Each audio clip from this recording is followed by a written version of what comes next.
Welcome back to Business Radio X Pro Tips. Lee Cantor, Stone Payton here with you. Lee, let's take a moment and look at some industry benchmarks like podcast stats over the last year or so. Yeah, every year Edison Research kind of surveys podcast listeners or people who listen to audio, really.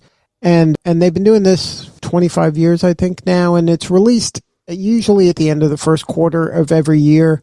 And so some highlights from last year's report, and anybody can get access to this report if you go to Edison Research and look up U.S. podcast stats. They have tons of stuff there. But some of the highlights from last year are 260 million people own a smartphone.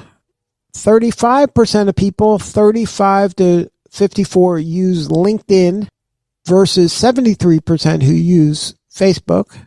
120 million people listened to a podcast last month. 85% of those people were 35 to 53. 39% listened last week. And typical weekly podcast listeners listen to 9 podcasts a week. So they're not listening to just 1 or 2 podcasts. They really enjoy this medium and they're listening to 9 podcasts a week. So what have we learned? Lots of people listen to podcasts nowadays. Lots and lots of people listen to podcasts. And if you need help getting them to listen to yours, go to businessradiox.com. We can help you.